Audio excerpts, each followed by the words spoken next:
नमस्कार विद्यार्थियों। पिछले वीडियो में हमने आधुनिक हिंदी कविता का सामान्य परिचय प्राप्त किया। आज हम आधुनिक हिंदी कविता की पृष्ठभूमि एवं परिस्थितियों से परिचित होंगे। साहित्य समाज का दर्पण है और समाज की परिवेशगत परिस्थितियां साहित्य सर्जन में अपनी महत्वपूर्ण भूमिका निभाती है, क्योंकि साहित्यकार अपने परिवेश से प्रभावित भी होता है और अपने परिवेश को प्रभावित भी करता है।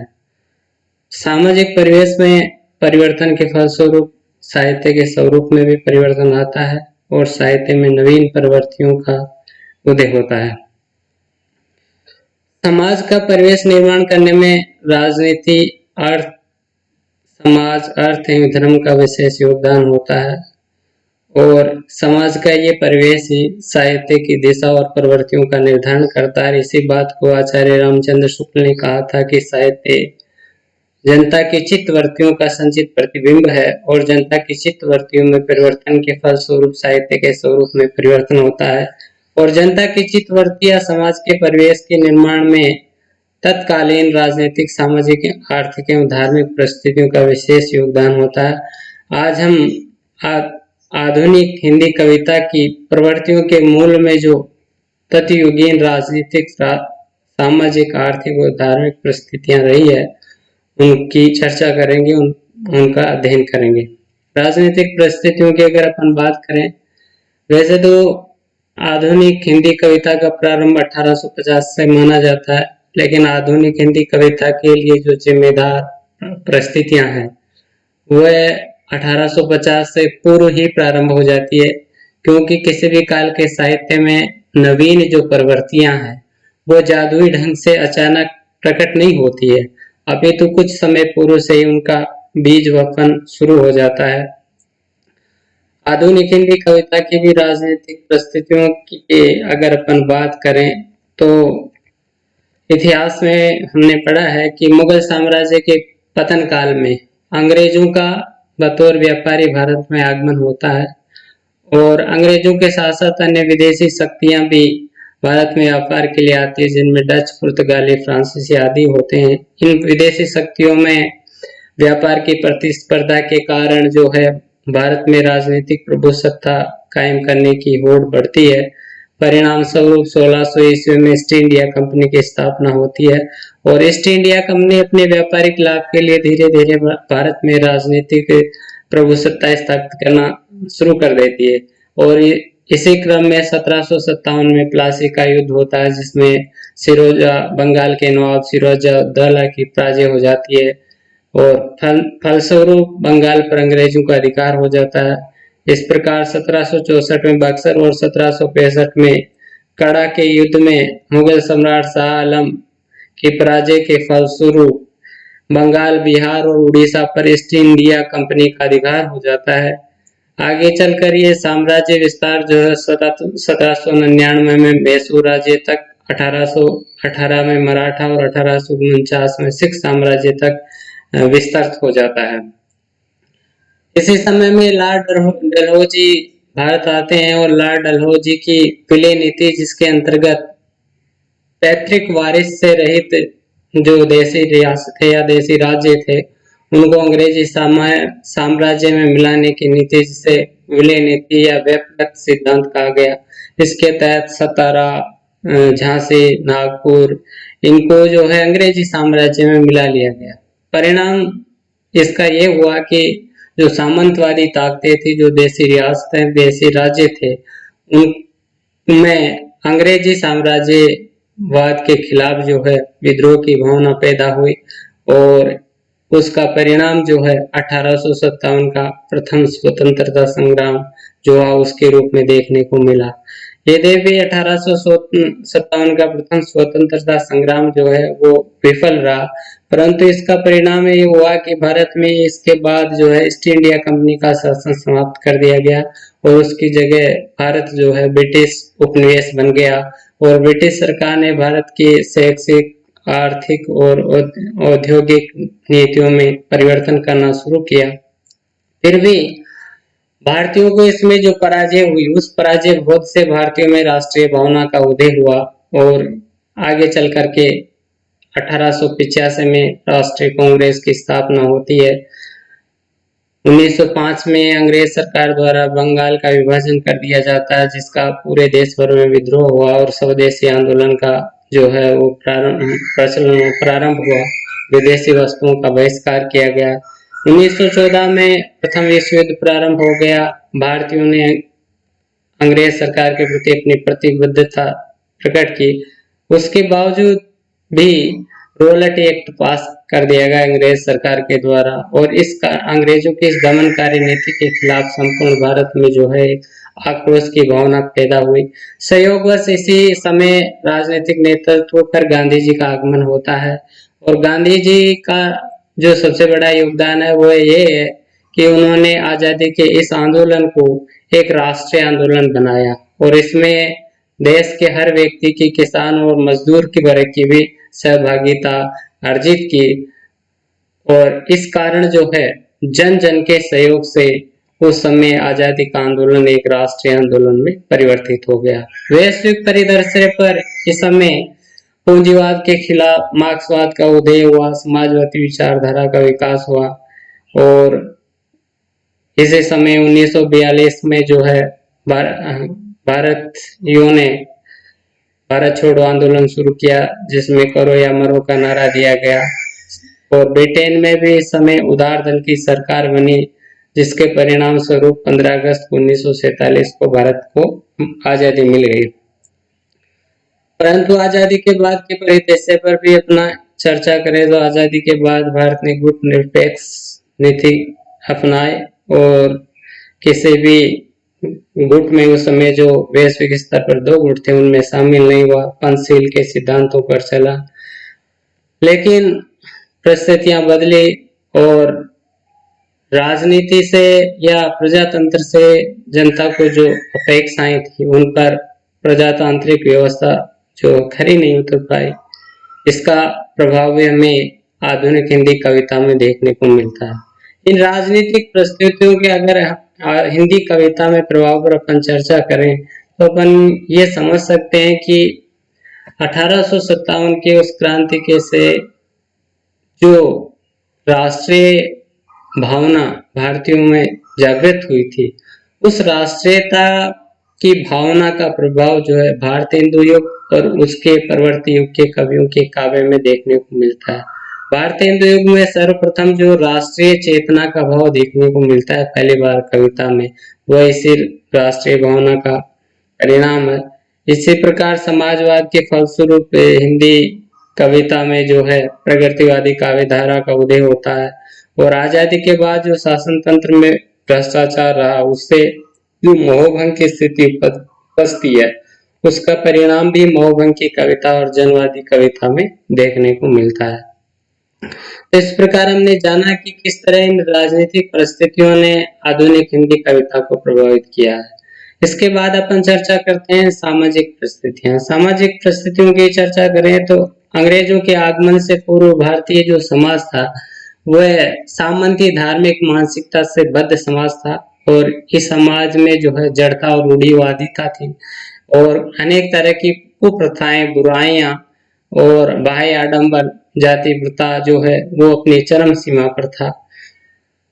अंग्रेजी शिक्षा के परिणाम स्वरूप आधुनिकीकरण की प्रक्रिया प्रारंभ हुई, और अंग्रेजी शिक्षा के प्रभाव से जो है भारतीय विद्वान पाश्चात्य ज्ञान विज्ञान के संपर्क में आए, और इन विद्वानों ने भारतीय सामाजिक, सांस्कृतिक और धार्मिक क्षेत्र में व्याप्त जो कुरीतियां थे, आडंबर थे, अंधविश्वास थे, उनको दूर करने के लिए अनेक संगठनों, समाजों की स्थापना की और अनेक सामाजिक सुधार आंदोलन प्रारंभ किए। जैसे राजा राम मोहन राय ने ब्रह्म समाज की स्थापना 1828 में की, जिसको देवेंद्र नाथ ठाकुर और केशव चंद्र सेन ने आगे बढ़ाया।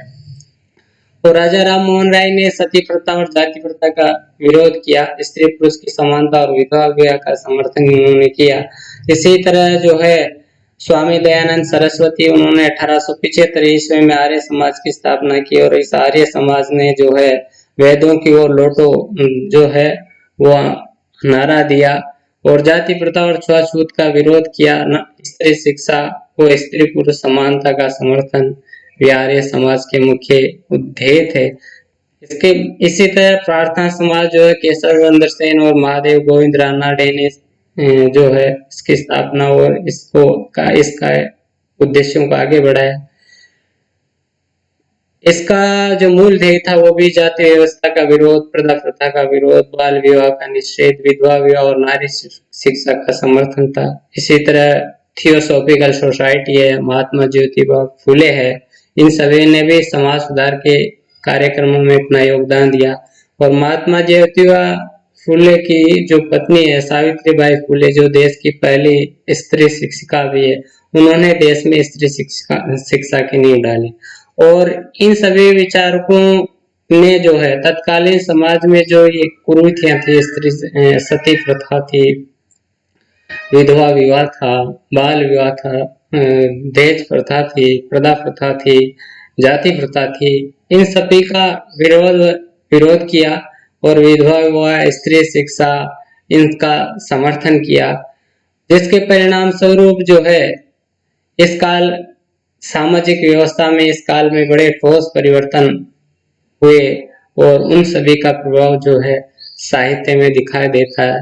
भारतीय हिंदू युग और द्विवेदी युग में जो सामाजिक चेतना और सामाजिक सुधार की प्रवृत्ति है वह इस सामाजिक आंदोलन व इन्हीं सामाजिक परिस्थितियों की देन है।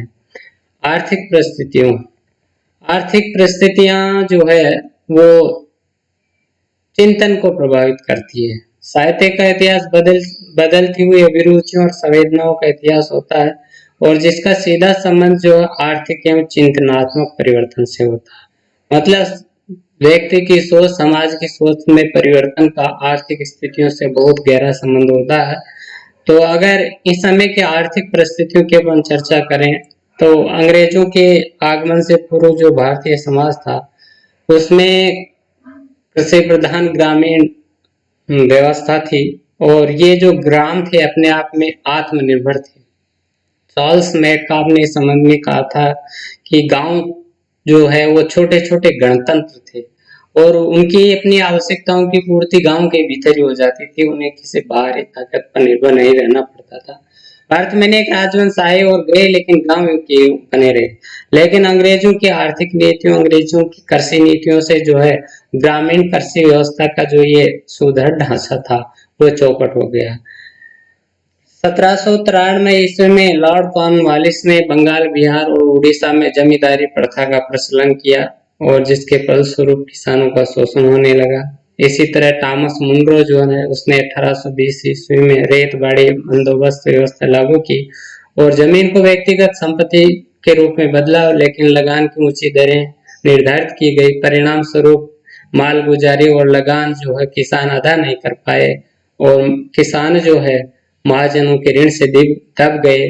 इसी समय अकाल और महामारी जो है वो भी इस सामाजिक जीवन को प्रभावित करती है।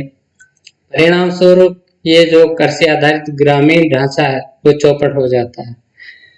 इंग्लैंड में औद्योगिक क्रांति का सूत्रपात होता है। औद्योगिक क्रांति के फलस्वरूप इंग्लैंड में उद्योग धंधों की स्थापना हुई, जिससे इंग्लैंड में कच्चे माल की आवश्यकता हुई, कच्चे माल की खपत होने लगी। परिणाम स्वरूप भारत से जो है कच्चा माल वो इंग्लैंड में भेजा जाने लगा सस्ती दरों पर और इंग्लैंड से जो तैयार पक्का माल है वो भारतीय बाजार में दुगने दामों पर बिकने लगा। इसका दुष्परिणाम ये हुआ कि भारतीय हस्तशिल्प और कुटीर उद्योग धंधे जो है वह नष्ट हो गए और इस प्रकार अंग्रेजों की नीतियों के कारण ग्रामीण जो कारीगर थे और किसान थे वह सभी बेरोजगार हो गए, रोजगार के लिए गांव से बाहर जाने लगे। परिणाम स्वरूप बाहरी दुनिया से संपर्क में आने के फलस्वरूप में राष्ट्रीय चेतना का जन्म हुआ और स्वदेशी का जो स्वीकार्यता है और विदेशी का बहिष्कार है वो आंदोलन प्रारंभ हुए। मजदूर संघों का निर्माण हुआ, मजदूरों में नई चेतना है जिसके परिणाम स्वरूप वर्ग संघर्ष की भावना पैदा हुई और ये आवश्यकता हो गई कि राष्ट्रीय हितों की सुरक्षा जो है वह स्वतंत्रता को प्राप्त करके की जा सकती है। परिणाम स्वरूप राष्ट्र हित के लिए स्वतंत्रता संघर्ष की अनिवार्यता को स्वीकार किया गया, जिसके फलस्वरूप आजादी के लिए संघर्ष तेज हुआ। पूंजीवादी व्यवस्था के विरोध स्वरूप उपजे अब इन अगर आर्थिक परिस्थितियों का अपन आधुनिक हिंदी कविता प्रभाव देखें तो पूंजीवादी व्यवस्था जो थी इंग्लैंड की औद्योगिक क्रांति के फलस्वरूप जो विकसित हुई थी, उसके फलस्वरूप विरोध स्वरूप जो समाजवाद ने प्रगतिवादी हिंदी काव्य धारा को जन्म दिया, जिसमें वर्ग संघर्ष का स्वर मुख्य है। इसी प्रकार आजादी के बाद सामान्य जन की आर्थिक स्थिति में सुधार और देश के विकास के लिए जो पंचवर्षीय योजनाओं की शुरुआत हुई, वो एक अच्छी पहल थी, परंतु भ्रष्टाचार के कारण और अव्यवस्था के कारण जो है सामान्य जनता तक इनका वास्तविक लाभ नहीं पहुंचा। परिणाम ये हुआ कि सामान्य जन का और कवियों का इस व्यवस्था से मोहभंग हुआ और धूमिल आदि जैसे जो कवि हैं, जनवादी कवि या मोहभंग की कविता के कवि, वो इसी की उपज है। फिर है धार्मिक परिस्थितियां।